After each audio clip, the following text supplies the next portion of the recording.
All right, everybody. Welcome to the Consecrate podcast with your boy TKO Todd Konakoa. And I have spent a lot of time in the halls of AA and NA. That's Alcoholics Anonymous and Narcotics Anonymous in prison. And also when I got out of prison, it was a big part of my recovery. So today's guest, his name's Schill. Yes. I'm going to let you go ahead and introduce yourself. So I have a guest today that's in the program, that has a lot of time under his belt and has a great story. And so without further ado, why don't you introduce yourself to everybody, like your name, where you're from, where you grew up? Yeah. My name's Schill. I'm active member in recovery. From Vancouver, Washington, but I grew up in Ephrata, Washington. But I lived in Yakima here since 2004. Okay. So Washington State. So Vancouver, my family came from Hawaii and moved to Vancouver back in the, I don't know if it was the 60s or 70s is when my first dad got out there. But yeah, Yakima. I know a lot of people from Yakima. I know it's a little bit different ball game out there. Whole different world over here. And so I guess, so you're active in recovery. I guess kind of tell me your story of like, how did you grow up? How was that? So mostly until I was about, I don't know, 11, I was in a single mother home, single parent home. My mom was raising me. My mom was a bartender. She partied a lot. There was always a lot of people at the house. She tried to really keep me close and not like let me venture out too much and do anything. She was super protective. And then Helicopter mom. helicopter mom. And then she met my stepdad and my whole life changed. I thought this guy was gonna be the greatest guy ever. And because he wanted to spend time with me and be around. I'd ask my mom if I could do something. He'd be like, "Yeah, go ahead and do it. Go ride your bike to the swimming pool or whatever." Mom didn't like that or whatever. But once they got married, everything like he was like Heckle and Hyde, Heckle and however you say that. And Dr. Jekyll and Mr. Hyde. right, yeah, that's it. And he became a whole nother person. He was very abusive, and not to my mom, but to me. And so I spent a lot of time running away from home. Started using weed real young, probably How 12, old? 12 years old. Okay. 12 years old. Drank for the first time at 13, and found something that would take me out of whatever I was feeling at home. And of course, just like anybody else, it was a weekend thing, and quickly became more than that. I was drinking a lot, skipping school to drink. Spent a lot of time in juvenile hall for different reasons or whatever. And then when I was probably Question. 14, yeah, Question. Juvenile hall in Clark County? juvenile hall in Grant County in Ephrata, Oh, Grant Washington. County. I was going to say, bro, if you ever spent time in the old juvie in Clark County, it was gnarly. Mine was in Ephrata in Grant County. We moved to Ephrata when I was like 8, and Okay. I didn't move back to Vancouver until I was older. Okay. So 14, sorry to interrupt you. You said, so Yeah, 14, I caught a burglary case. Me and my cousin robbed a bar, and it was a bar and a coffee shop in one, and he stole the safes, a bunch of chips, alcohol. Nah, that's mainly what we did it for. They got a thing up here in Wenatchee called Apple Blossom. Back in the 90s, late 80s, early 90s, Apple Blossom was like every kid's party. It was all weekend long. I'm cruising. Even if you got caught with alcohol, they'd just dump it out. So we were preparing for that. Didn't realize what a burglary charge would do to me as a kid. But that was my start of quickly right then. I was already on my way to prison. I didn't even realize it. yeah. What's interesting is like one of my first cases was also, it's so funny. Everyone that I have interviewed, it's like, especially men, it all starts around the same age between like 9 and 13, and then quickly catching a case shortly afterwards. And mine was also a burglary, and it, taking that first plea bargain just to get out of juvie quick, you don't really know what you're signing up for. And you think that you're never going to do anything again, but your habits haven't changed. Your friends group hasn't changed. And so you're really just kind of failing to plan at that point and just planning to do the same thing. You don't know that, like we said. Absolutely.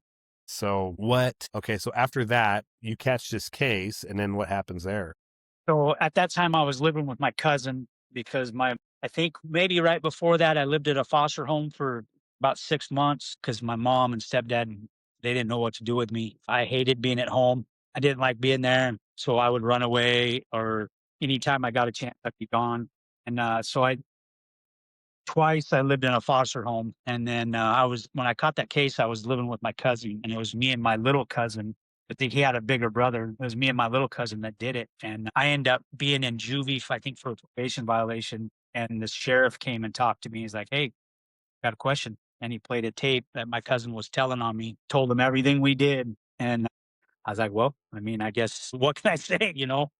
I'm Uh, not related to him. yeah, I don't know. I don't even know that guy, you know? But, it parted me down to where nothing really mattered anymore, because I did the juvenile time, was nothing. I'd already been doing juvenile time, so juvenile was nothing to me. It was an escape from my parents' house, and I didn't mind it. So, yeah, I spent a lot of time running the streets, and they my mom and stepdad, I think when I was 16, sent me to live with my stepbrother, my stepdad's son, and he lived in Coeur d'Alene. Idaho. Could've the best thing that ever happened to me, because I moved there and they're like, "Listen, we don't want no problems." And they were younger too. They were probably in their 30s, and they're like, "All we care about is if you go to school. Just freaking go to school. We don't care if you party on the weekends. We don't care if you smoke weed." And I had a little. They gave me a little trailer. I had a trailer outside their house, so I didn't even have to live in the house. And I was already so far driven that I didn't want to be there. I wanted to be running the streets. So I quickly found people like me in Coeur d'Alene, and back and forth between Coeur d'Alene and Spokane, where I just ran the streets. And at that time, I've been kind of a chameleon most of my life. I was running with a couple gang members in Spokane, and doing that thing, going back and forth to Spokane and Coeur d'Alene. And at 18, I ended up catching a case, another burglary case in Idaho, Kootenai County, Idaho, in Coeur d'Alene, and got a 5-year bid right at 18 years old. Okay. So 18. So a lot of people don't know about Idaho is they have very strict Latter-day Saint. No tolerance. That is just like, we're not gonna play with this, buddy. And you're gonna do 5 years your first time getting in trouble, right? It's called the Rider program usually or something like Yeah, that. you got a 1 to 5, a 1-year mandatory, 5-year, you no longer than 5 years with a boot camp rider, and, which is if you go, you either get a 3-month or a 6-month, and they go and it's a complete military. I don't know how it is now, but this was 93, 94, early 93, and, they shave your head and you march to chow, you march everywhere you go. You do physical stuff, and you have to have your boots shined, everything. And of course, I didn't make it. So Yeah, I was about to say. I was like, I know there's several guys that like somehow still messed that up. I Didn't make got in a it. fight off.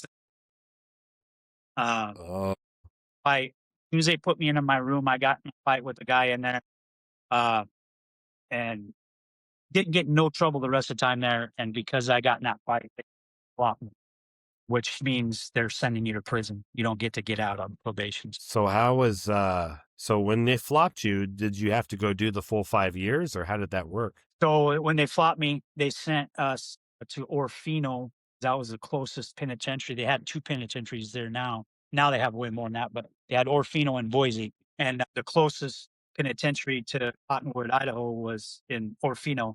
And we stayed like a month and a half in the hole waiting to get shipped to Boise, which is a big state pen. And so we did a month in the hole there, which is they just throw you right into prison, don't tell you nothing. That's how it is. And you're pretty much thinking for yourself.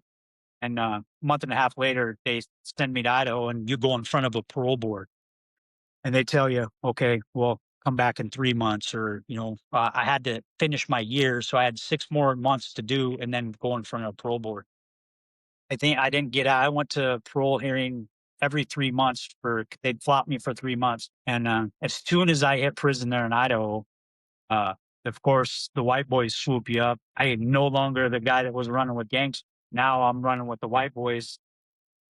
It's kind of crazy because this fits into my story later. Okay, okay, okay. I was running with a Crip, and he was a half white, half black guy, and he was like my best friend, and his name was Oreo. Now we did from 16 to 18, we did everything together. His mom let me sleep on his couch. We ran around Spokane selling crack together and just running amok. Okay. So yeah. And so why yeah, now And you're in the so politics. now I get to prison in Idaho, and they're like, "You're a white boy, right?" Of course, I'm like, "Yeah, I'm white boy." Okay, well, this is what we do. This is how we do it. And it's strict back then. I don't know how it is now, but in the 90s, Idaho was off the hook. And I was at this time, I think I just turned 19. I In 1990. think it was 94. So I was 19 on the main yard in Boise, Idaho, running with the fellas. Okay. Wow. Loved and instantly I never really felt a part of most of my life. And then now here I am, young kid. I've always wanted to be a part of something or somebody, with somebody. And now here I got a whole big group of guys that accept me. And little did I know they pretty much just use you, they don't really give a shit about you. But Oh yeah. I found my calling, So Okay. Yeah. I So did you're a year walking a yard. year and a half before I got out on parole. And Okay. when I got out on parole, I went back to Washington. My mom was divorced stepdad. Um, so I moved back. No, the first time I got out, my mom was still with my dad. Rolled back to Washington, back to Creta, and I was only out 87 days before I went back. I started doing meth heavily in prison, and Really? I instantly started shooting it. And I messed with meth a little bit on the streets before I went, but nothing like shooting it. I So when I got out, I already had a habit, and quickly went back to that. I was out on the streets and back in prison within 87. Oh yeah. Yeah. So okay. So for the viewing audience that doesn't know, and I've said this every single time, methamphetamines is over, I don't know, over 1,000 times more potent to the human brain than cocaine is. And so if you're if you're shooting it now, I'm a former meth addict as well. 5 days on, 4 hours of barely any sleep, and then 5 days back on for months. I've been on some bad ones. I don't say that with any pride, but so Right. what I'm saying is I can relate. Like I've never shot it, but I know how out there you can get.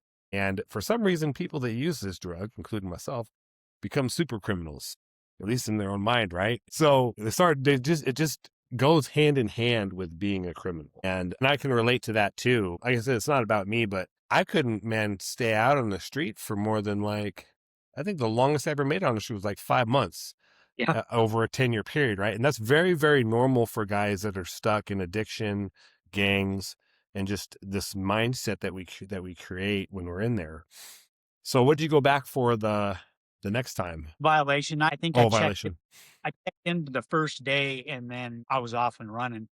And I was probably up more than I slept at all in that 87 days, just running hard, and then go back to prison, get a little healthy. But there, drugs are just as available as they are on the streets, And I went back and did another couple years, uh, got out on parole again, still didn't change nothing, still shaved head. Well, I think I got a little further into the political stuff this time, and and then got out, went back to my mom's in Creta again with all the thought in my head that it's going to be different. That I'm actually going to do this. I'm going to give it a shot. My mom set me up with a good job, um, and I got out. And I think the first weekend I was out, bar and drink, first all that did was trigger what I really wanted to do.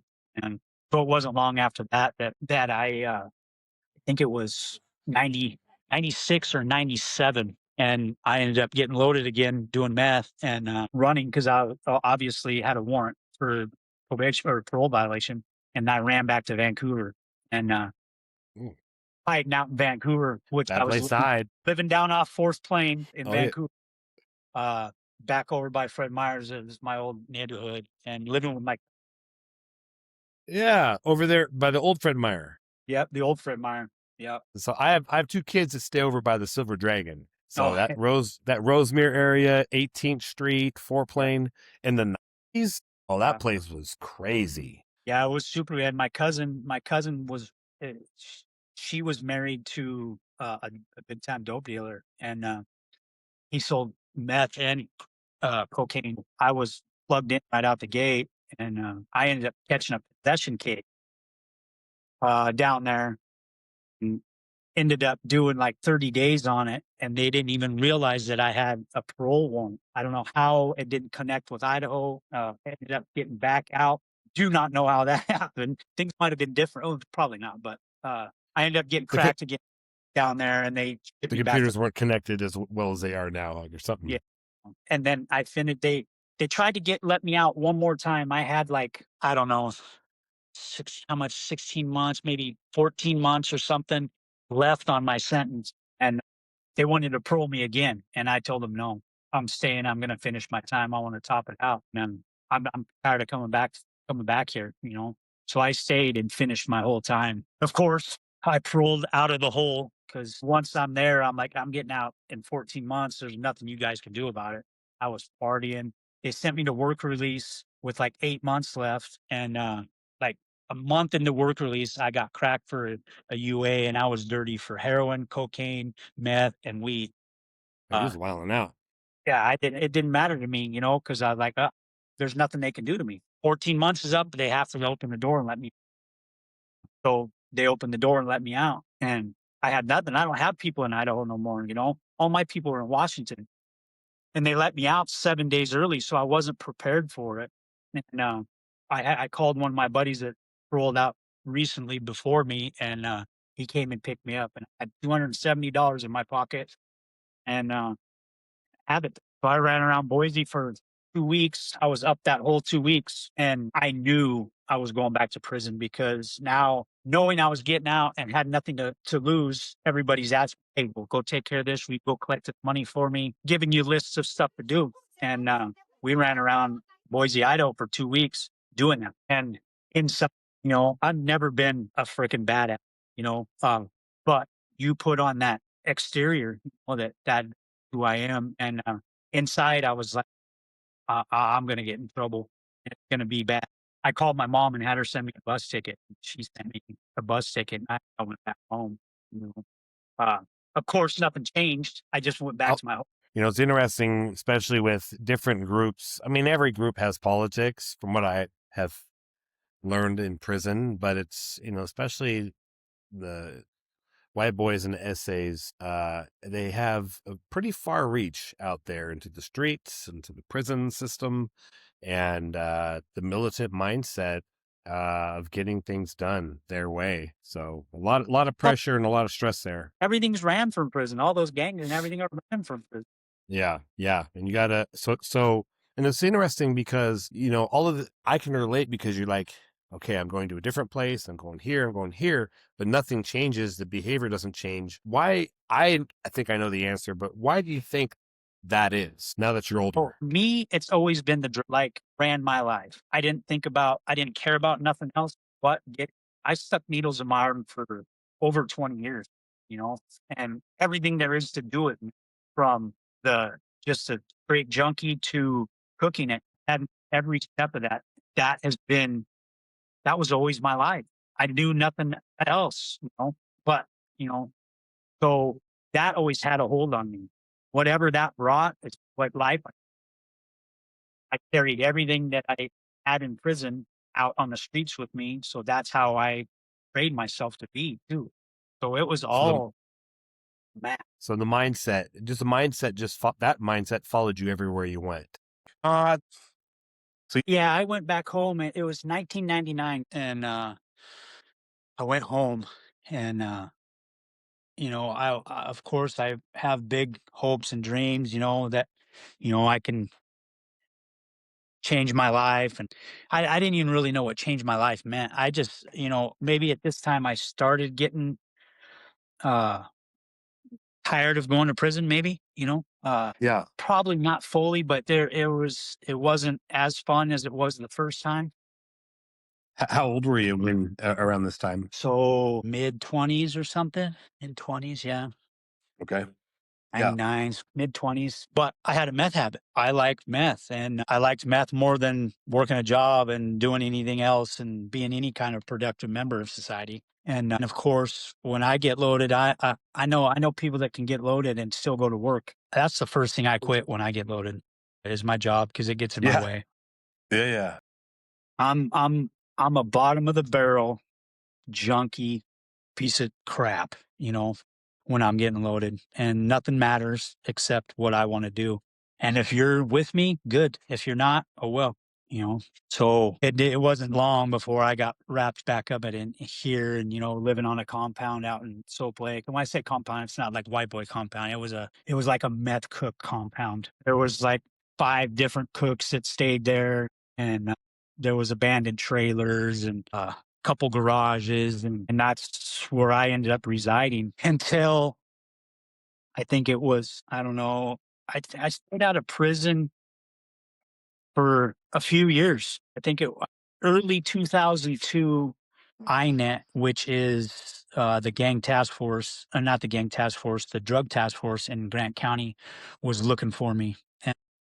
So I went back to Longview, Kelso, Vancouver area, and anytime I would get hot in Grant County, I would go down there, and anytime I got hot down there, I would just come back and forth, back and forth. And this time I went down there and Excuse me.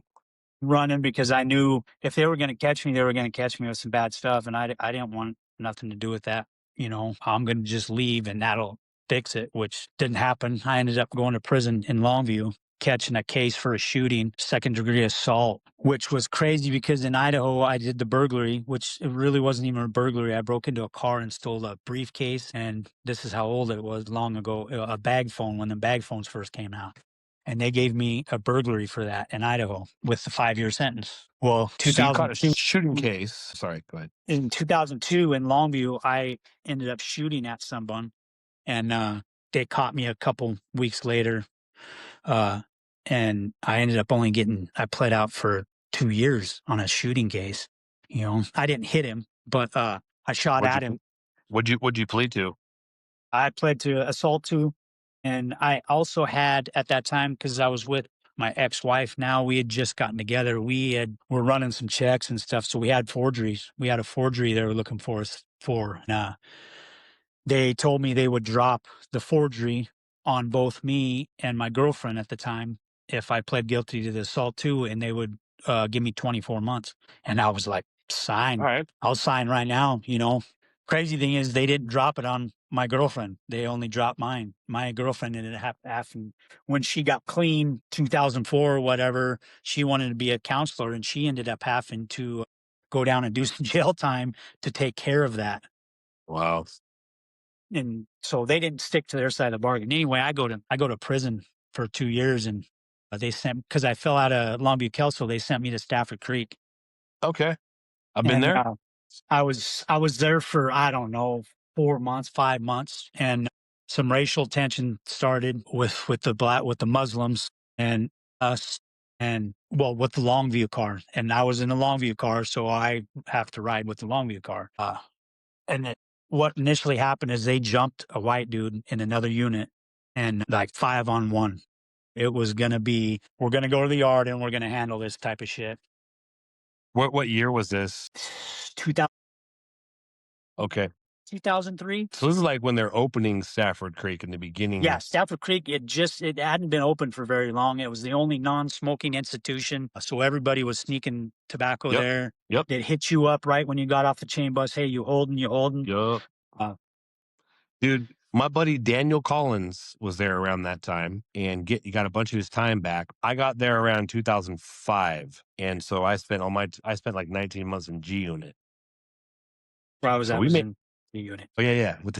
That was a fun time. So yeah, so you had and every once in a while, it's the politics of prison. It always blows my mind, especially when you're in close custody and you go to lower custodies, okay, medium, long-term medium, there's still lifers there. And then but when you go to the lower custodies and you see guys, for me, this is my personal opinion, why are you guys still trying to run the politics here? Everyone here is going home. You try not to go home? Like, Well, what's wrong with that's the you? thing. Like, everybody's already back in prison. They hadn't even left yet. Everybody's mindset, and I can see this now because this last time I did my big stretch, I was clean the whole time, and went in clean. And so I can see where my mindset was in. It didn't matter. You know what I mean? Nothing mattered. I was going to get out. I was going to get loaded till I come back to prison again. That's just the cycle that my life was in. And most Mhm. of the guys, that's their cycle too, you know, unless you're Yeah. sitting in closed custody doing 25 years. That's what we did, you know, until that mindset changed, you know. But luckily in Stafford Creek, that didn't go down because a couple days before it happened, they swooped about 10 of us up and took us to IMU. And in IMU, they're questioning us about it because it was supposed to go down on the yard. And they had planned, everything was planned out and everybody knew about it. Of course, way too many people knew about it. And so they swooped us up, and what they ended up doing, they held us in IMU for 60 days investigating it, and it came to nothing, but they knew not to let us out together. So they sent us all to different prisons. And I had the pleasure of going to Walla Walla, you know. Oh yeah. And they didn't tell you where you were going until you were getting on the chain bus. And when you're getting on the chain bus, they'd, what's your name? And you'd tell them 8812, and they'd tell, okay, well, you're going to WSP for you. WSP. And I was like, "Oh, okay, here we go." And that's back when BMU was Okay. still there. Oh Boy, yeah. I got there and I was like, this is a college campus, but it's like a, I don't know, like a very political college campus. Yeah. And you just kind of had free reign. And it was nothing like Stafford Creek. It was more like how Idaho used to be, except all these the different levels were all open and you could go to whatever level you wanted and run and see and fight and get tattooed and drink and whatever. So it I've was, seen some crazy stuff happen in the medium yard at Walla Walla. yeah. And It was and wide open. the thing I didn't really too much care for about Idaho, I mean Washington, is in Idaho in the 90s you were treated, oh, you're a white boy, you're with us. You eat with us, you drink with us. When we party, you party with us. If you don't have something, you have it. I was used to that. And that's how you took care of your youngsters. When the youngsters came in, you schooled them on, this is how we do time. We don't do this, we don't do that. Keep them out of trouble. And then as soon as you get to Washington, they're snatching youngsters up and sending them on missions and go stab that guy and go beat that sex offender up and go do this and do Yep. that. And they're just chewing them up and spitting them out. And I seen that a little bit in Stafford Creek, but when I got to Walla Walla, it was plain as day what was going on. I looked, if you look, I ran with some skinheads, but I looked totally like a skinhead. I had bald, big head, long goatee, tattoos. So when I got to Walla Walla, I didn't really know too many people because I did all my time in Idaho. And they hit me up, you skinhead? I'm like, no, I'm not skinhead. So I just kind of ran independently.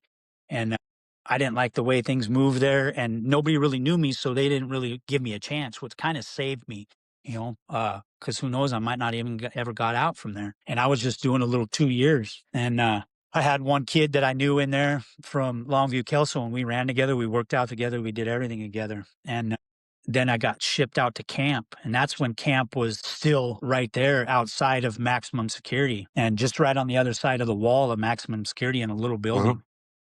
And instantly, I was like, man, I'm going home and this is my mindset.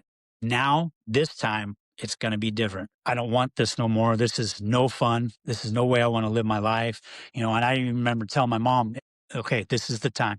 I'm not doing no job, but here's where it sounds funny. It sounds funny to me now because I know I'm like, I'm just going to drink, smoke weed. That's it. I'm never touching meth again. And to me, that sounded like a freaking one plan. You know, the meth is what gets me in trouble. As long as I don't do meth, I'll be fine. I can get a job. I can still work a job and drink and be fine. You know, and this is where my buddy Oreo comes into play from Spokane that I ran with. That was like my best friend. I'm in the minimum custody out there, and I keep seeing this guy, this black guy, and he keeps looking at me, and I'm looking at him, and we're like, man, I'm like, I don't know why that guy looks familiar. And there you go downstairs to go into the kitchen, and I was coming up the stairs, and he was coming down the stairs, and he looked around, he goes, hey, can I ask you a question real quick? And I go, yeah. And he was like making sure none of his people were there. He's like, where are you from? If you don't mind me asking. I go, well, I'm from Ephrata. I said, I lived all over Spokane here and there. He goes, who'd you run with in Spokane? Of course, I'm looking around to make sure none of my people are around. I'm like, I actually ran around with this guy named Oreo. And he goes, that's me. He goes, I freaking knew I knew you from somewhere. And he shook my hand. I shook his hand. At that moment, all this stuff that I've been taught for the last however many years went away for a second. And I'm like, this is my brother right here, you know? But it quickly went away because we were both like, looked at each other and we're like, he's like, I get it, bro. And I go, I get it too. And we went our separate ways and never said another word to each other. And I know today that, like, I don't live my life like that today, but that's how most of my life was lived, in some kind of false pride or false thinking or false analysis of somebody else, how I should live type of thing, you know. But Yeah. I ended up getting out of there and moved to my mom. Mom got me this great welding job. She did the books for this guy. He had a portable welding outfit, and I learned how to weld a little bit in at camp there at Walla Walla. And so my mom sent me off the job. She's like, "You got a great job." So when I get out, I meet this guy. He's like, "Listen, your mom tells me a lot about you. I'm going to hire you." And he goes, "I know you have a drug problem too." He goes, "If you ever get loaded, call me. I don't want you coming to work loaded." And I was like, "No, I'm good. I'm good. I'm drink. That's it." And he's like, "I don't even care if you smoke weed, but if you do any meth, you got to call me and you're not coming to work." And I'm like, "No, I'm done with that stuff." And I worked with him for like 2 weeks straight without doing any meth. And, you know, he really liked me and he really wanted me to succeed with him there. And he liked having me. He's like, "Man, I've never had a guy, an apprentice or whatever, know what I need to do next and go and set it up for me to where I don't even have to ask and I can just keep going," type of thing. You know, what I didn't tell you is when I was in Longview, I ended up, with my girlfriend, the one that we had the case together, she ended up getting pregnant. So that was my first daughter. She had my first daughter. So I seen her one time before I went to prison. So when I got out of prison, she was 2 years old. So I'm trying to, at this time, now that I'm working, I got a good job. I want her to come back and live with me and my mom. So this is my plan the whole time, you know, to get them back. And so I'm working, everything's great. And one night, I'm at the bar one night and drinking on the weekend, and I end up doing some meth. And I'm like, "Oh, I'll just do it this weekend and then sleep Sunday and then go to work Monday." Well, Monday comes. It's 5 o'clock in the morning. I got to either go to work or freaking call this guy. And I think I ended up going to work that first day, that Monday, loaded. It was a horrible day. And the next day I called him and he's like, "Nah, don't call me when you're not loaded." And so I slept, ended up going back to work with him on and off. And I just couldn't stay clean. Once I did that meth again, it was over. And I didn't know at the time, but the alcohol and smoking weed wasn't helping me either, because that's just a touch, just barely touching on what I want, you know. Yeah. It's starting to get you there. Yeah, it's starting to get me there, and pretty soon your mind goes, "That's not what you like," you know.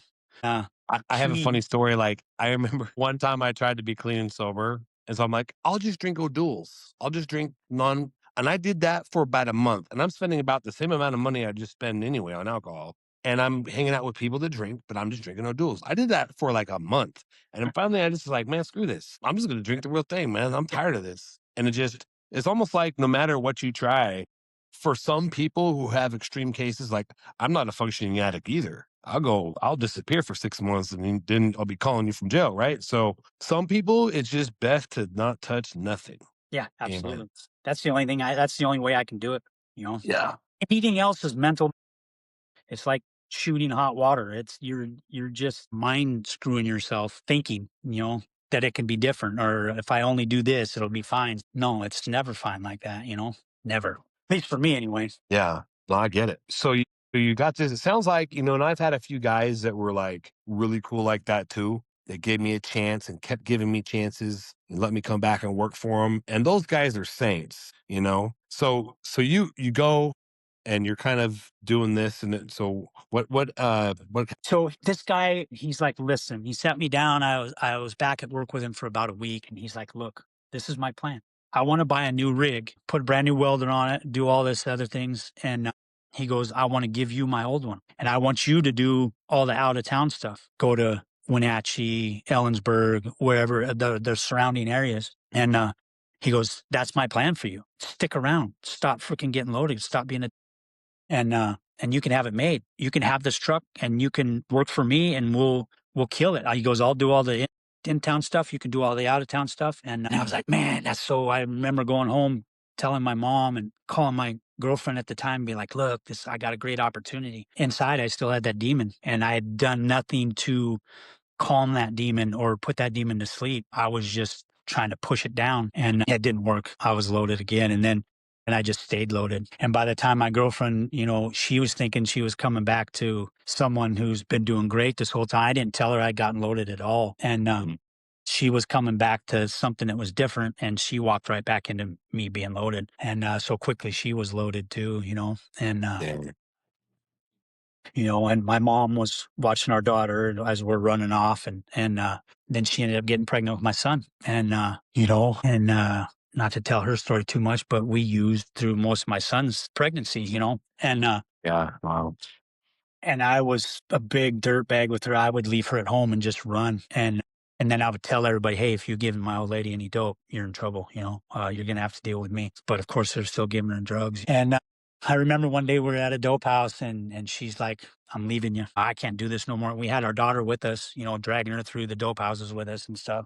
And she's like, I'm leaving you. I'm not doing this no more. And I was like, well, what if we go to treatment? I had this bright idea. I don't even know where that even came from. What if we go to treatment? And she's all, you'd go to treatment? I go, yeah. She goes, well, if we go to treatment, I'll stay with you. So the next week, call and figure out, what we got to do. We got to go to Moses Lake to take these evaluations. And we go to have my mom drive us to Moses Lake for these evaluations. And she's pregnant. They take her right away and bring her over here to Yakima to Sundown. And me, they're like, you got like a month wait or something. And I'm like, okay, well, that's fine. I'll go to. So I changed absolutely nothing.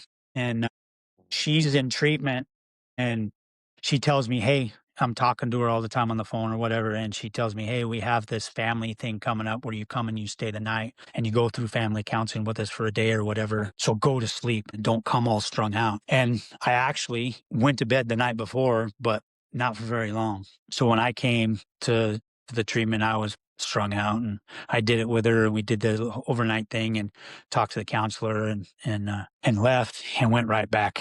The day I was supposed to go to treatment, I was supposed to get on a bus and go to somewhere in Wenatchee, I think, and I got arrested. And of course, as soon as I get arrested, I'm like, hey, I'm supposed to go to treatment today. You guys can't arrest me. Please don't arrest me. I'm supposed to go to treatment. And I had no plans on going to treatment. Wow. You know, but once I got caught, I was like, yeah, I want to go to treatment. I don't want to go to jail. And no, that's not how this works. You got a probation violation. I went in, I did 30 days, got out. And by then she's out of treatment, and she's living at a clean and sober house. It's actually Connections down here. It was Oh, a hotel turned into clean and sober housing. And I got out of jail and went right back to the same crap, running and gunning. And I think I came down here and seen her and my daughter one time, and was super strung out then, and had no care in the world for what she was doing. I showed up super strung out, didn't care. Went back. I'd set up another treatment date. The day I was supposed it always happened on the day I was supposed to go to treatment, I got arrested again.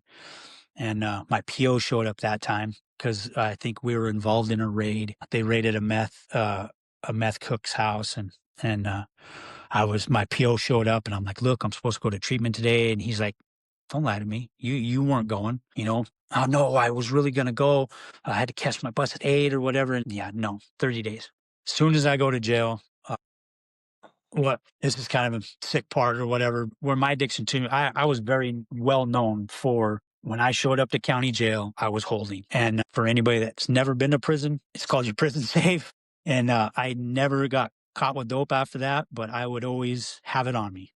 And so I was always known, as soon as I'm in booking, before I even get upstairs to where I'm getting booked in Grant County Jail, they know I'm coming. And so they know I'm holding. And when they raided us, I had some stashed away, and get to jail, and I get put in my tank, and I'm in my room trying to get the drugs out of my, and it's kind of bloody, and I'm having a hard time. And I got people sticking their hand in the door trying to get it from me. Hey, you got it? Yeah, you got it. Because nobody gives a crap. They just want to get high. And I got my cellie watching point for me, and he's like, "What is going on here? Who they put in my house?" I'm like, "Just hold on." I finally get it out, and I hand it off to somebody, and they call me for a visit. They're like, "Schill, you got to visit." And I'm like, "What the heck? Who's here to visit me?" So I don't even really have time to. I'm trying to wash my hands and clean up, and I go down to booking, and they put me in a visiting room, and it's my girlfriend, my pregnant girlfriend, and My mom. Now, my mom has always been my safe place, because she split up with my dad, and so my mom would always let me. I would show up at her doorstep. She'd let me shower. She'd let me sleep. She'd buy new food for the house. That way, when I woke up, I could eat. And she'd have my laundry done, and I would leave again for months at a time. And my mom was always my enabler. And they were both sitting there, and they told me, "We're done with you. Don't call us. Don't come looking for us." My mom had already sold her house to move down here to Yakima to be with my girlfriend and her grandkids, and soon to be two grandkids. So they're telling me, this is it for you. You're never going to see your kids again. You're never going to, don't contact us. We don't want nothing to do with you. And at that time, I had probably Jekyll and Mr. Hyde, if that's what you want to call it. One side, I was like, great. I don't ever have to worry about anything ever again, which I didn't anyway. But in my head, I'm like, okay, well, fine. I don't have to worry about you guys anymore. And then on the other hand, I was like crushed and super crushed. And I remember going back to my house, my cell, thinking, well, now I know I don't ever have to think about where my life's going. I know exactly how it's going to happen. And that's it. Well, about 3 days before I got out, I called my mother. I don't know why. She told me don't call her. And I ended up calling her. And she answers and she's like, "I'm glad you called." I go, "Really?" She goes, got a hold of your PO. I transferred your probation down here to Yakima. I want you to come down here and get clean. And I was like, "Really?" I thought, and she's like, "No, this is your last chance." And I was like, "Okay, nice, great." And I remember hanging up the phone and those two thoughts, what am I going to do? And my mom told me she'd be there to pick me up, but also one of my friends, my dealer friend, was going to pick me up too. So for the next 3 days, I thought, whose car am I going to get in when I get out? Whose car am I getting into? And I'd sit there and think, if I walk out and there are both cars there, what am I going to do? And one day it would be this, or 1 hour it'd be this. 3 days later, when I walked out, nobody was there. My mom wasn't there. My partner wasn't there. And I just started walking, and I was walking to another dealer's house of mine that I knew, that where my backpack was at, and where I had some clothes, and if it was still there. And I started walking, and my mom pulled up. And my little daughter was in the back seat. And you know, uh, I looked in the back seat, and man, I got in the front seat, and we stopped by and got my backpack and left for Yakima. My life changed completely from that period on. I went to my first NA meeting, and I remember sitting at that first NA meeting. I think it was the next day I went to an NA meeting. My girlfriend, we were split up at the time, took me to an NA meeting. And I remember sitting there in the back, angry, not really wanting to be there. My head, okay, I'm going to get clean for a while. I'm going to do this for a while, and maybe I can learn how to shoot dope manageably. I can still shoot some dope and get a job and not go to jail, and keep a job and keep my girlfriend, and That's the monkey brains yeah, stronger that too, was bro. stuff that actually went through my head, like thinking that was going to be okay. And but there was a guy in there that you know kind of told my story, and similar to me, and it kind of perked my ears up. And he followed it up with saying he had like 7 months clean, and I was like, yeah, bullshit. There's no way someone like me has 7 months clean. I couldn't even fathom that. And but that kind of kept me coming back to that meeting every day. Is this guy going to be here? Is this guy going to be here? And lo and behold, he was here. He was there every day. And I ended up going to treatment. I had like 90 days clean, and I went to treatment. So I'd been out like 60 days. I went to treatment and got out and moved into a clean and sober house, and he was my roommate, and got to be really good friends. My son was born. I had just over 90 days clean. And my life was great. Here I am. I'm clean. I'm living in this clean and sober house. And, I thought, okay, here it is. Everything is going to be different. Everything's going to be great. But in these meetings, they tell you, get a sponsor, work the steps, do this, do that. And so I got a sponsor, and I would work maybe one step or two steps. And then I think I got as far as three, but I switched anytime I'd get close to four, I'd switch to a different sponsor. Uh, I didn't want to put in the work. And so now that I've put in some work, I know, because at the time I was just thinking the meth is my problem. The meth is my problem. I'm not the problem. The meth I'm is the not the problem. problem. The meth is. And if I'm not getting loaded, I'm good.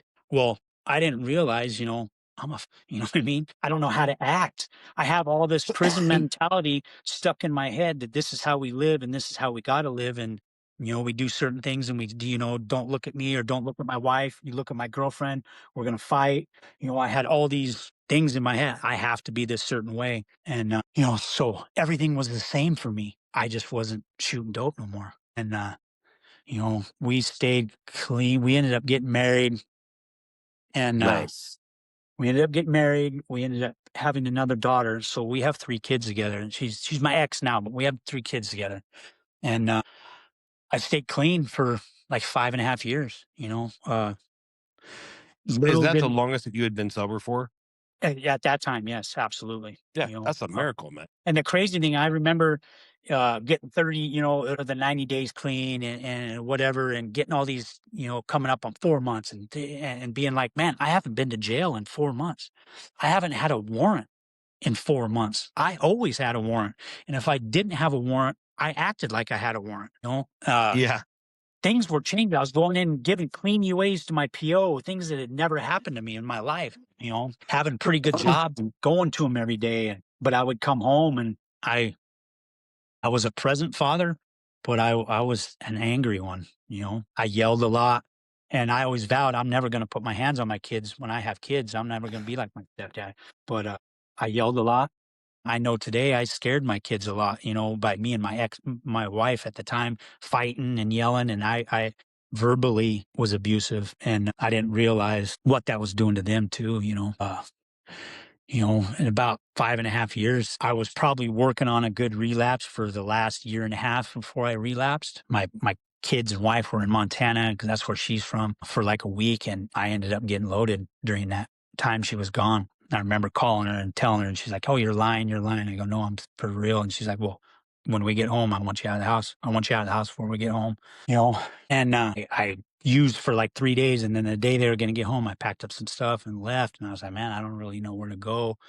I don't want to do drugs no more. That 3 days was kind of miserable, but it woke that beast, that was still there. And it really wasn't, I didn't do no work to keep him down. So as soon as I hit that button, it was full bore, And I think I ended up at that time moving in. I think I ended up getting in an apartment before that. I can't remember if I moved into one of my friends' house at that time or not, but I remember my ex telling me, you can't come back till you have 30 days clean. And I would get 28 days and go get loaded. I would get 20 days and go get loaded.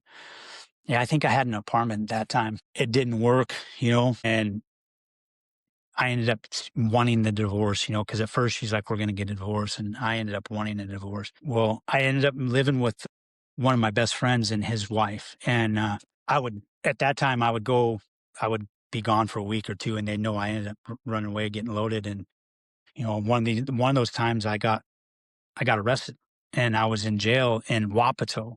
So nobody knew where I was at. And, my best friend's wife asked my wife today, "Hey, do you think you can find Chris?" And she's like, "Yeah, I can find him." And she was still running in that world too, but she was hiding it from everybody. And she found out where I was at within an hour. It was like the first place she went. She found out, oh, Chris is in jail. So they ended up bailing me out.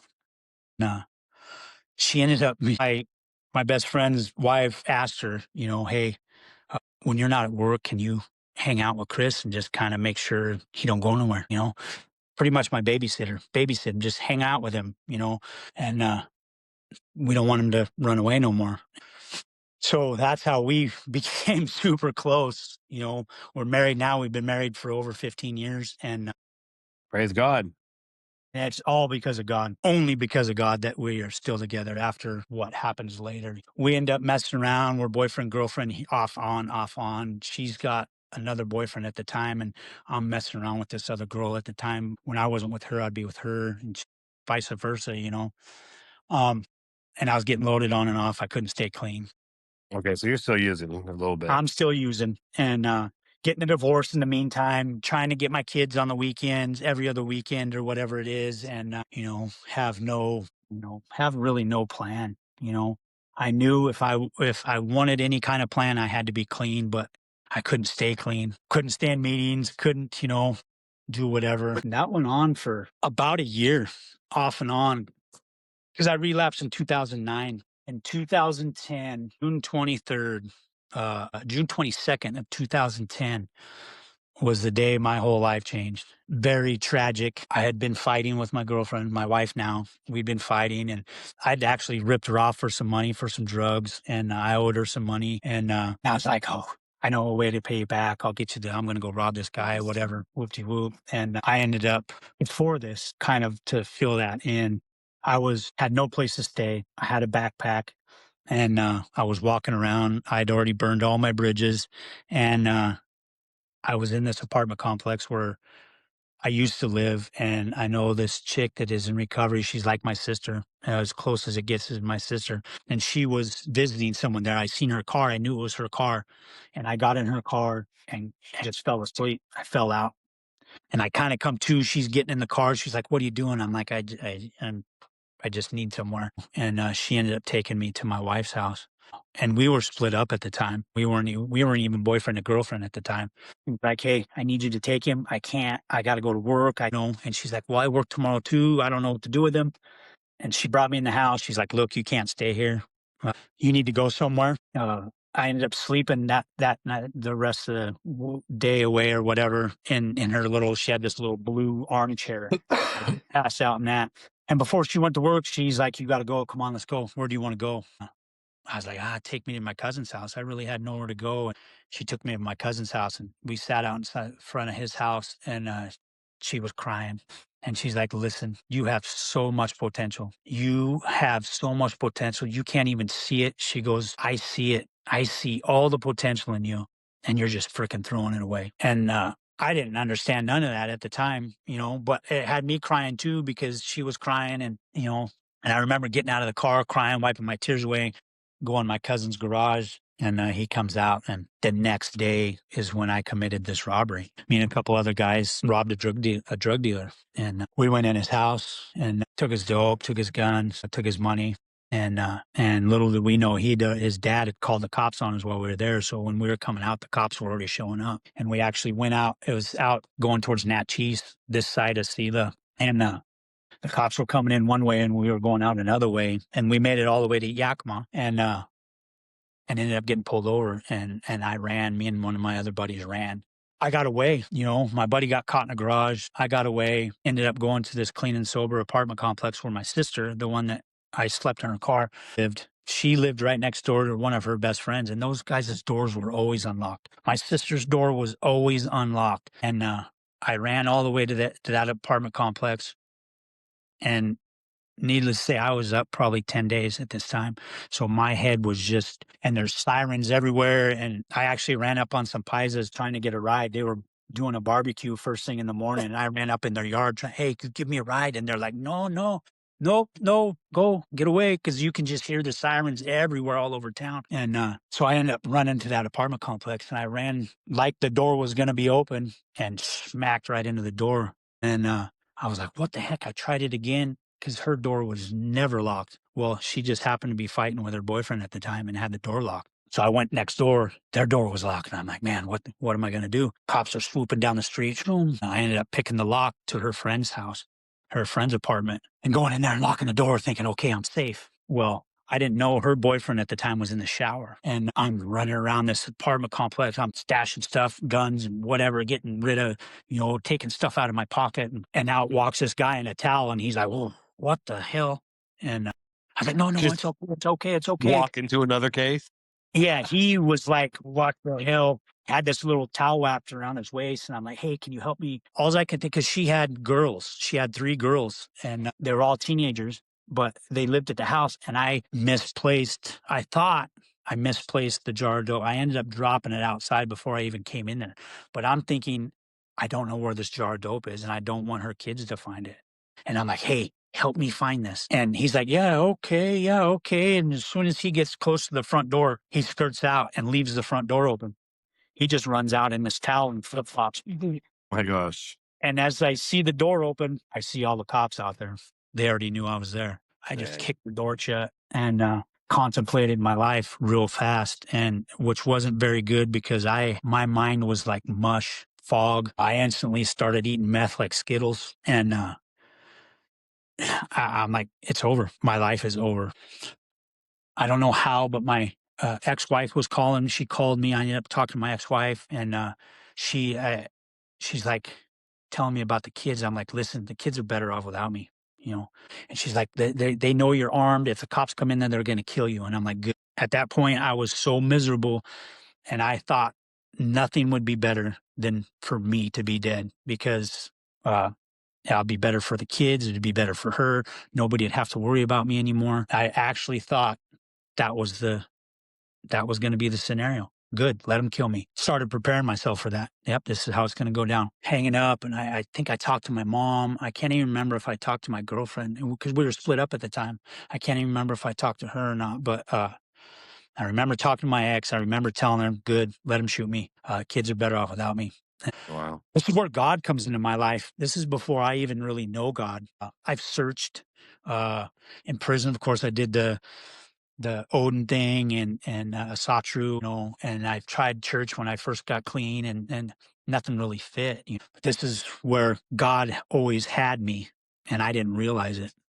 He already had a plan for me. He was just waiting for the right time. My head's in a fog, and they're calling out to me on the foghorn, "Chris Schill, come out. We have the place surrounded. We know you're in there. Whatever. If you don't come out, we're coming in."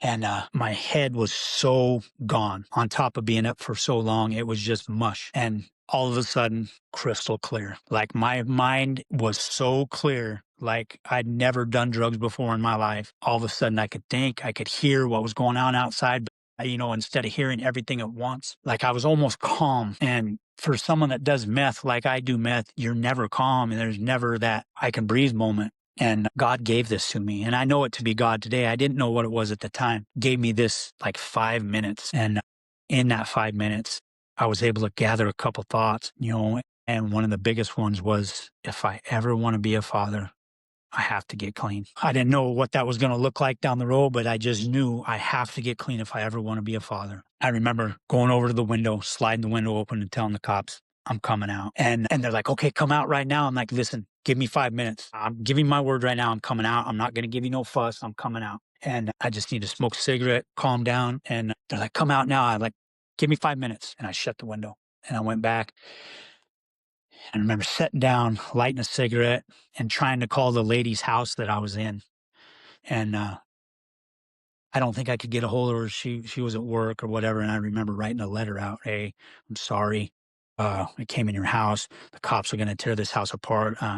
God gave me that moment. And when I went and opened the door, that moment was gone. So he gave me enough time to get out of there without getting harmed because I was ready for, suicide by police, and as soon as I opened that door, chaos. Of course, they snatched me up, put me in handcuffs, and I was all over the news, front page of the newspaper of that clipping with SWAT around me, go to jail. And I remember being in a holding tank for a very long time, being handcuffed and flailing, and them coming in. And because I forgot to tell you is that 2 weeks prior to this, I ended up getting in a shootout with some gang members here.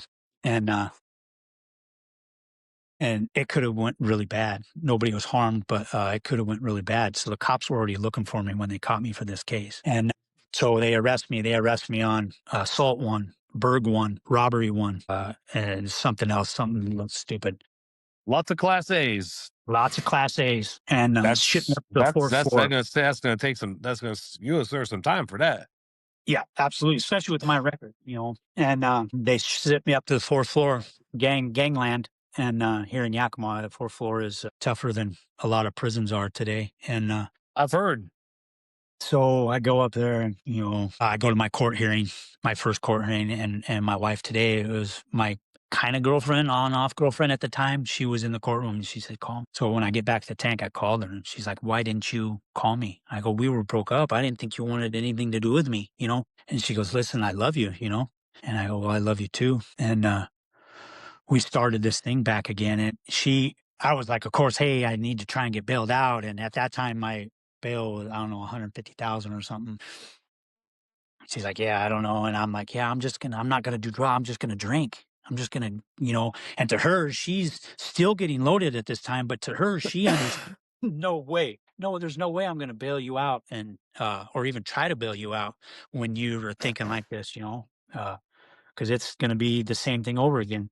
Days went on, and, I'm sitting at the card table like I always do in prison, sitting at the card table. And one day I'm sitting at the card table and I had this urge to call out to this God. And and I got up and I remember walking to my cell and being like looking around, making sure nobody's watching me. And because I need to get down on my knees and cry out to God right now. And I remember being super embarrassed and I'm like, yeah, no, no, no. I went back out and sat on the card table and started playing cards. Another 2 weeks went by and I got that overwhelming urge again. And this time it was so heavy. I just went in my cell and closed the door. I remember getting down on my knees. I can remember what my cell looks like and everything, where I had books, pictures up that I had. I can picture it. I remember getting down on my knees, putting my arms up in the air and just saying, God, if you're real, if you are truly real, I want something different. I need you in my life. I've tried everything. I've tried everything, every which way to do this. And if you're truly real, I need you. I need you. I need you in my life. I need to, I need you to run this. And then getting up and brushing it off like nothing and walking back out, sitting back down on the card table like nothing. And I can look back today and see how quickly God started orchestrating things in my life and my thoughts and, doing stuff on the tier or whatever and being like, yeah, no, I'm not going to do that. So drugs came in and two of my buddies were like, hey, you want to get loaded? I'm like, no, I don't want to get loaded. Because I know if I get loaded right now, I'm going to get loaded when I get out. If I want a chance to do this, if I even get out, if I want a chance, I can't get loaded when I'm in jail. And talking to my girlfriend the whole time and,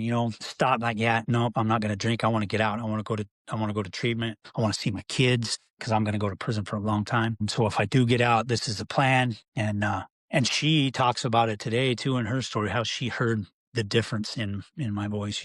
She threw car washes, all kinds of stuff. When I ended up going back to court a second time, they dropped the assault one for further investigation. So all I had was the rob one and whatever else. My bail dropped down to 50,000.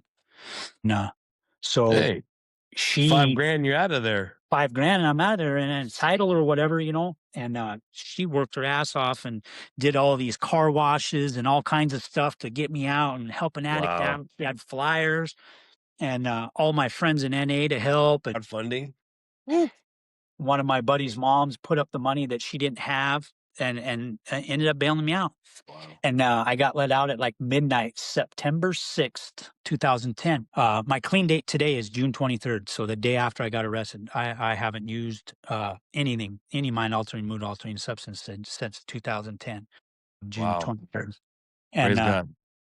absolutely, praise God. And my wife's first clean date was September 2010, the day I got out on bail. That was the first day she stopped. Because I think she stopped doing dope, but she was still drinking up until I got out.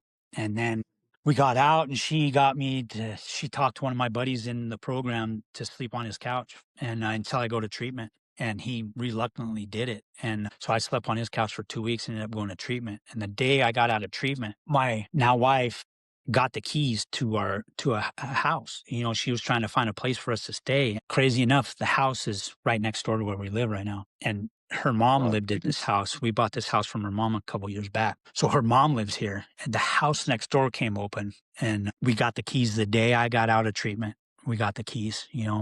So God's moving in our lives this whole time, and I'm not really big on the God thing yet. I did ask God to be in my life, but I wasn't going to church and reading my Bible or doing nothing at this time. So I got out. When I got out of treatment, we moved into that house and God sped it up a little bit. I started seeing God move in my mother-in-law's life and moving in ways that I didn't know, putting miracles in her life. And that was his way of showing me, hey, I'm real. You know what I mean? Uh, I really couldn't get a job. My wife was working. She's been at her job for this July will be 21 years. She's been in her job. She's a boss. She does amazing.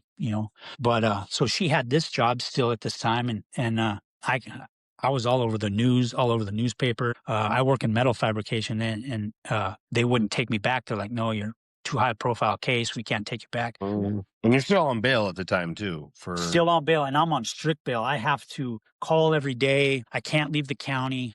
And if I wanted to do anything, I had to go in front of the judge and get it approved. So we did. We went in front of him a bunch of times and to go to these NA events and go to my mom and grandmother's in Vancouver for Thanksgiving and stuff. The prosecutor at the time was like, I don't want this guy going nowhere. He is a menace. He's a lifetime criminal. He shouldn't even be out on bail right now. And but every time we went in front of the judge is like, oh, I'm gonna grant this, you know. I ended up getting this little job, this fair that comes through the town just like 2 blocks away here.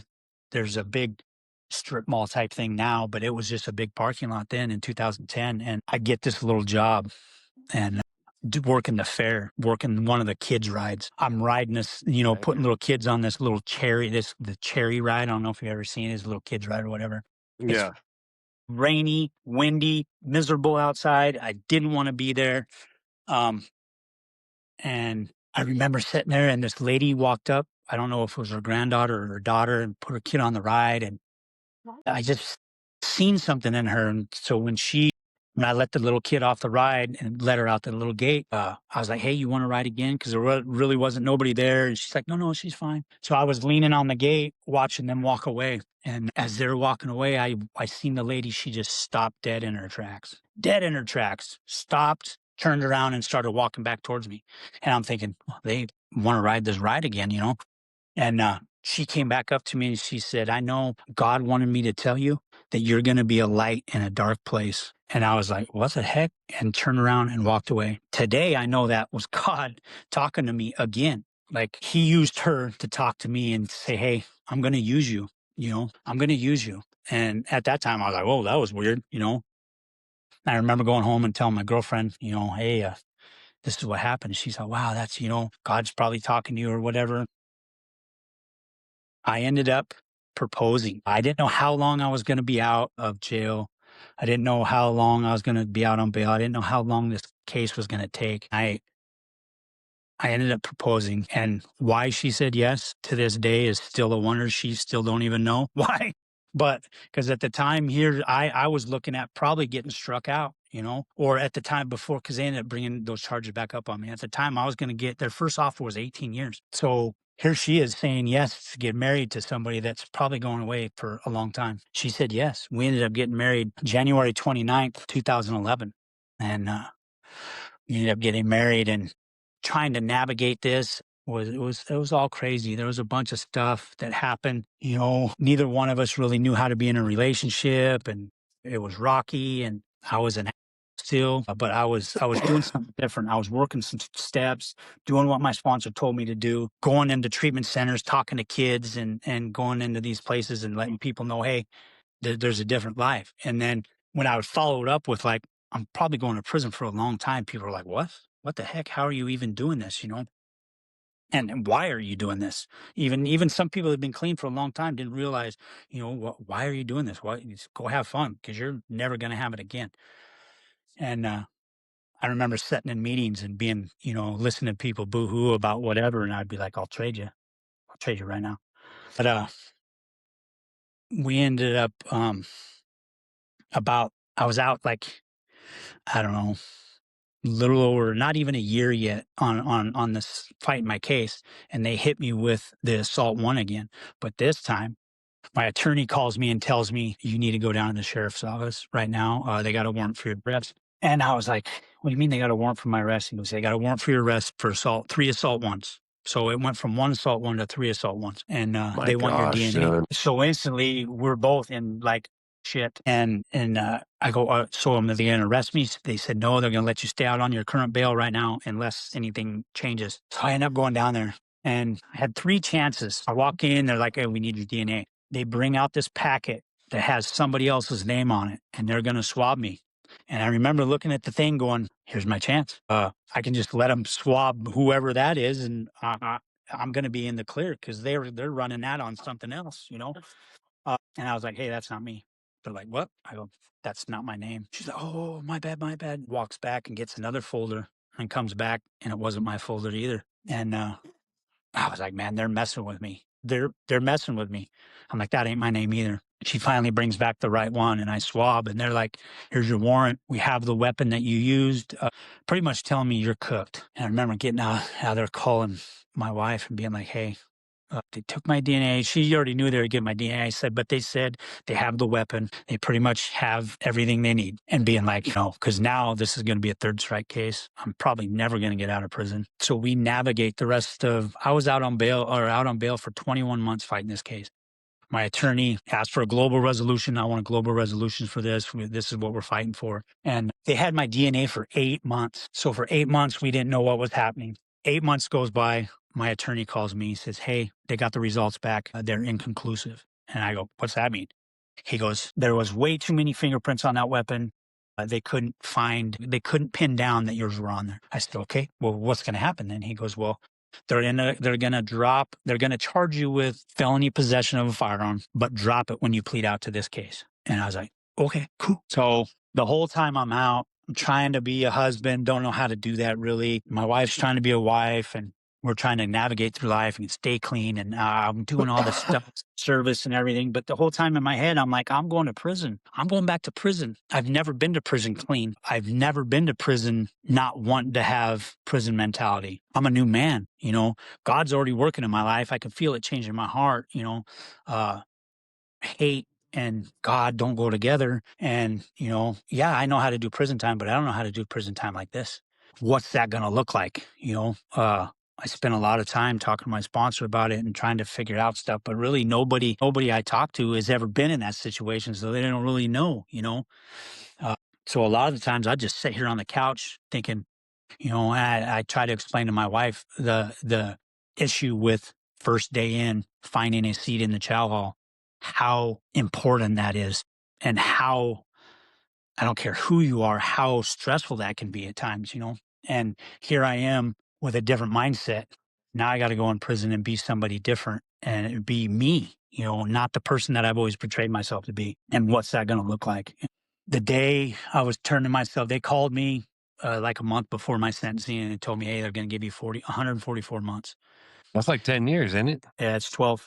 And 12. and they gave me an exceptional sentence because my range was 8 years. And they gave me 10 years because my biggest thing, I didn't want the 5-year enhancement. So in that plea, they gave me 2 years outside the standard range where I could still get third off, but they gave me a 2-year enhancement instead of the 5-year. So I was like, okay. And so now me and my wife are trying to grasp around that. And, I ended up going to church, getting baptized, and we were going to this church all the time before I left. And the day I went to jail, my wife rented a freaking Ford Excursion limo, right? And to go to jail in. And we had like 20 of our closest friends, my mom, my mother-in-law, my sponsor, a bunch of my other buddies. And I have a friend that rides for a clean and sober biker club. And he was like the escort. He would stop traffic and we'd pull out. And we drove all the way down to the county jail like that, smoking my last cigarette and going down there. And when we pulled up to the jail, I have like 25 more people there waiting for me. When we pulled up, Yakima County Jail was tripping. They came out like 10, 15 deep, wondering, why are all these people here? There's a limo. What's going on? What's the commotion? And, I was like, "Hey, I just need to go to court. These are my people. They want to be in court." They had to get everybody else out of the courtroom so my people could fit in the courtroom. The prosecutor's like, this guy has really done, he proved me wrong. He has changed his life. He has, done everything he said he was going to do when he got out on bail. But I still think, we want the 144 months. And the judge is like, "You got anything to say for yourself?" And all I could say was like, "Listen, I'm a new man of God. This is all new to me. I know I have to pay for my sins, and whatever that looks like is what it's going to be. I have changed my life." And he goes, "Well, I really hope you have, but I'm going with the recommendation, 144 months." And he slammed the gavel. And it was the whole time, that whole 21 months, it was never reality of this is what's going to happen. It was just that thought. And I remember walking through the door with handcuffs on and my wife screaming. You could hear her voice. And she's like, "Hold your head high. You're amazing, baby." And people like clapping and cheering. And then I went into the room and they shut that steel door behind me. Bang. And I was like, "Ooh, this is reality now." And as they were booking me in, you can almost already feel that it's kind of like Iron Man, how that mask goes around, like it's almost like instantaneous. And I hadn't been that way in not, a couple years, and it was just boom. And I'm like, no, I can't. That's not me. How am I gonna motivate this? I ended up going to Shelton, get to Shelton. And right after I got to Shelton, because my sentencing was like 2 weeks before my 2 years clean date. And so I celebrated my 2 years clean in Shelton. And it was kind of crazy. Everybody in there called me NA Chris, because they know I went to, and I'd always be like, not NA, like the Northsiders, but NA. And, you know, navigated through Shelton pretty easy, staying out of the way, just kind of doing my own thing. And, got approached one time to maybe, you got to talk to these white boys on this tier. And I like, nah, that's not me. Find somebody else. And, but then when I got to prison, uh, they ended up, you're in Shelton, they always ask you where you want to go. And I wanted Coyote Ridge because it's close to here, or Walla Walla. My third option was Airway Heights. And this is before Airway Heights is what it is today. Today, it's a safe camp. It's a dropout unit, a dropout prison, safe yard, whatever you want to call it. Yeah. So I get my chain bag. It says Airway Heights. I'm like, okay, whatever. Get to Airway Heights, get off the bus, know of a couple people, instantly get on the card table again. But I'm navigating a little bit different. It's like walking a fence. I walked that fence for a little while, but I'd go to meetings, NA meetings every Thursday, boom, boom, boom. And, but that's all I'd do. I ended up getting a Bible, but I'd read it in my room. I didn't want nobody because I'm running with the Saw True guys again, and they don't believe in God, and they think God's whatever. I was in there, and I don't know how long, 8 months or so. And a guy that was going to meetings with me had gotten out to work release and got loaded and escaped from work release. And on his way back, he sent me a message. He's like, hey, DL's on his way back. He wants to live with you. He wants to do what you're doing. And at that time, I'm just going to meetings. That's all I'm doing. I'm not living it, I'm on the card table gambling every day, and, when I'm not at work. So, and I'm like, okay. So as soon as he asked me this, he shows up. He's like, hey, I want to live with you. I want you to sponsor me. The NA and me clicked. If I'm really going to show this guy what to do and how to live, I got to be doing something different too. Off the card table, back into meetings. The guy actually saved my life, because I probably wouldn't have been as deep involved in this stuff as I am today. I ended up going to a Thinking for a Change program in a different unit. So we would have to meet up and lie at the church, because they didn't want you doing nothing but church at church. And at that time, I didn't go to church because that's where the sex offenders hung out. And so I did my church on my own, and I read in my room or whatever. So at that time, we would meet up at the yard if we could, sneak our step work out in our shorts and do step work on the yard, whether it was rain, snow, or shine, do step work in the church. And we found a way. And I started building this little recovery community, and getting more sponsees and doing the deal, and actually, getting involved in some Bible studies, sitting out in the day room, studying the Bible with 5, 6 other men, and not caring what anybody thought. And the crazy thing is that's when you're really going to know who the people are that care about you, is the ones that don't care what you're doing. Good. Better your life. Get out of here. Don't ever come back. Yeah, there was the ones that were like, yeah, you're freaking lame. We don't want nothing to do with you. But good. I didn't need them in my life anyway. I started navigating a whole different way, and plus after a year I was getting EFEs with my wife, and my wife was coming up every 2 weeks, driving from Yakima to Spokane, and that was wearing on her. And we went through a hard time about 4 years in. She needed to take a step back, and we didn't know what that was look like. And that was the first time ever I actually gave everything to God. I had to get off the phone, go upstairs and get down on my knees. And I cried and I called out to God. And I said, you know what to do here. I don't. I need to give our marriage in your hands, because I don't know what this looks like. Because in prison, the phone stops, the letters stop, the visits stop. It's over, and that's all I ever knew before. And that's what you see every day happening. Man, God strengthened our marriage through this abstinence. She's all, I'd call every 2 days, sometimes every day. And she'd be like, I only want you to call once a week. And she goes, I want to go to a counselor. She goes, but I want to find a Christian counselor that has the same beliefs as me, because I don't want to be told anything that is outside of what I believe in. and she found this Christian counselor, and she followed their direction. And through that, she was working on herself, and I really dove in and working on myself, uh, and at that time, I started listening to Christian music. Like God was like, just put things on my heart. Hey, turn on the Christian radio station, and I'd be like, oh yeah, I remember hearing that song at church or whatever. And then pretty soon, next thing, I'm listening to it every day.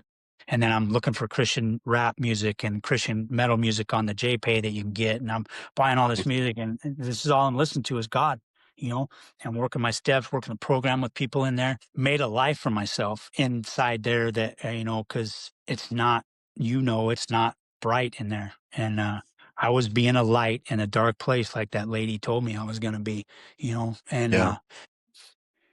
really helping other people the whole time. They were helping me more than anything, but ended up going to, I was there maybe 2 years, and is this thing still going? Yeah. Yeah, I was there about 2 years into my sentence, maybe a little longer than that, maybe 2.5 years. They called some older timers from every race to I, and they let them know, listen, you got 30 days to pick a place you want to go, and we will try and send you. But in 30 days, this is turning into a safe yard. It's going to be a dropout yard. We're bringing all the dropouts here. We're bringing all the whatever here. So if you guys want to go anywhere, you got 30 days to put in your requests. And I remember him coming back and sitting down with us and telling us that. And I immediately got on the phone and I go, hey, I'm coming to Coyote Ridge. And I tell my wife, I'm coming to Coyote Ridge. And she's like, what? Why? And I told her, I said, I won't ever be able to walk a main line again. I'll be known as a piece of shit if I stay here, and if I go into any other prison yard, I'll get jumped or whatever. I can't be there. And she's like, well, aren't you comfortable where you're at? And I'm like, yeah, I'm comfortable, because I built this life here.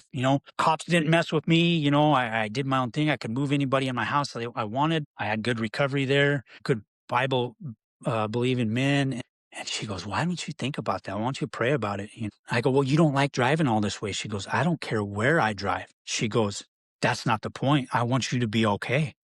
Because at the time, Coyote Ridge was one of the most political prisons in Washington at the time, and I was like, okay, whatever. And I remember getting off the phone and talking to one of my old skinhead buddies, and I go, what are you going to do? And he goes, to be honest, bro, he goes, I'm tired. And he's doing a lot of time. And he goes, I'm tired. This ain't the life no more, bro.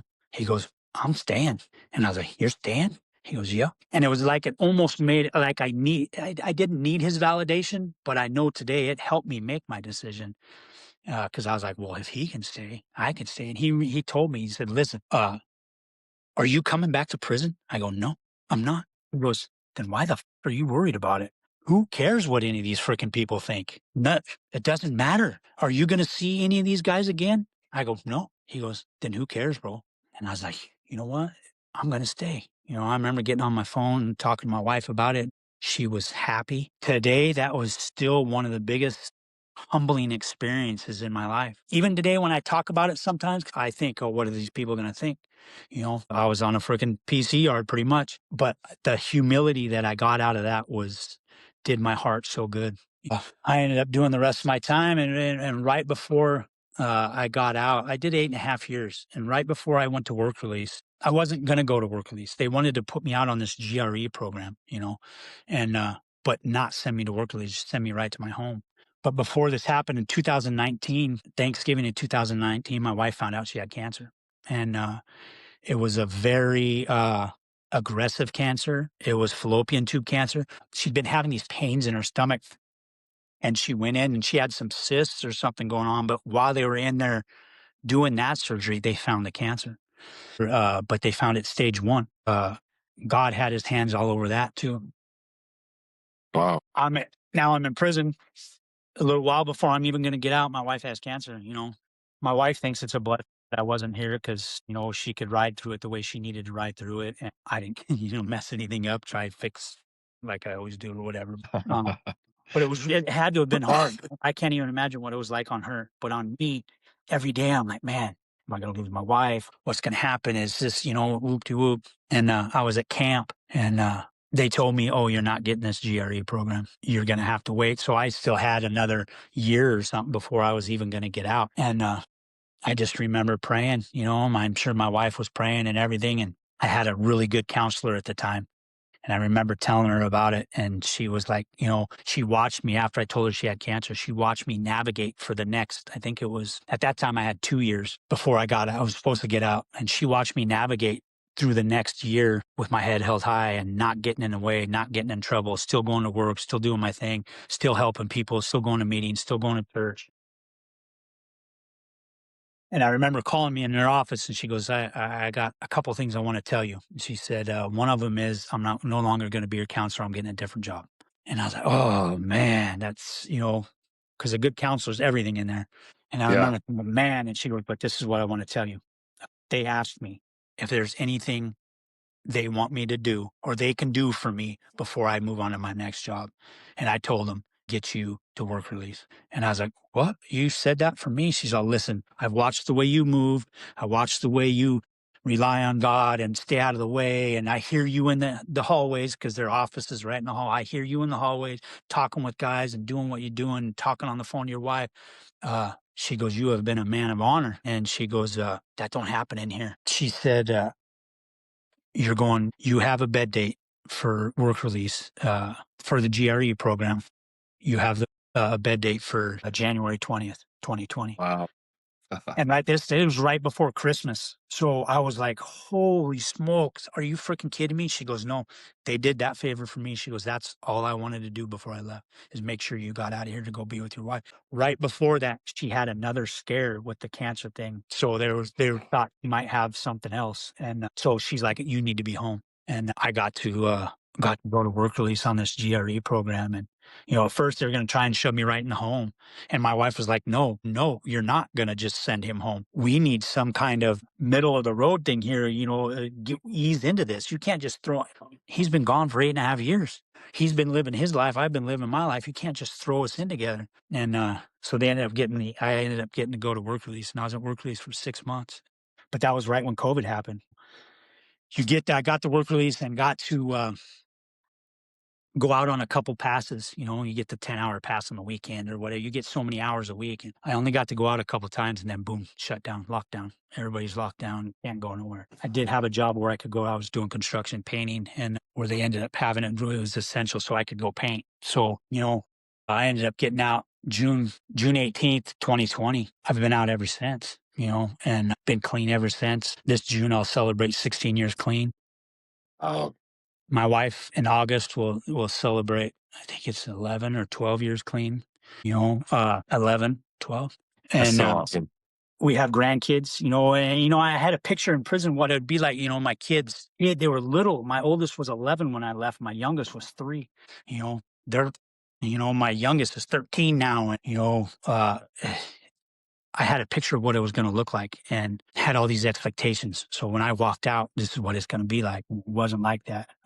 Me and my kids had a really hard time getting back on track and connecting and doing all this stuff and being a dad and them being kids and, letting me in their life. And here's a guy that, my youngest didn't even remember me. So we have to build this whole new relationship, and I'm holding on to all these expectations. So it created kind of a bad thing. But today, I have a relationship with all my kids, and my oldest gave us a granddaughter. I have 2 granddaughters on my wife's side. My wife's son has 2 granddaughters. So we have 3 grandkids now. And that's our life. Like yesterday on Fridays, we have Grandbaby Friday. We have our grandbabies and we do stuff with them, and they stay the night. Life today, I can't even put it in any perspective except I'm so far past where I thought I would be in life today. And my life is so much better. We have an amazing church. We have amazing people in our life. My recovery, the people I sponsor in recovery, we have a huge sponsorship tree. We do shit together. We do life together today, and all through recovery and through God, because none of this would be possible without God. God is a huge part of my story, And in recovery, they try not, at least in NA, they don't like talking about a certain God or whatever. I have to, because that is my story. If it wasn't for God, I probably wouldn't be here. There's so Yeah. much I left out of my story, but, you know, Of course. It's a God has long, done it's many such years. great things for me, and my wife. And, we have an amazing marriage today. And, like yesterday, we got up and we've been on this health kick. And, so yesterday we got up and she goes, "Hey, let's read this chapter in the Bible together." And instead of, we've been reading by ourselves, she goes, "Let's read it together." So we read it together and talked about it and then went in and worked out. We have a workout room in our house. We went in and worked out together, and life today is only because of God. I'm a freaking millionaire, here because of what he's done in my life today. And when you were in Vancouver and my buddy come running up to the room, he's like, "Hey, I got this guy you need. I knew you were the perfect person. He would love to hear your story." And it probably wasn't.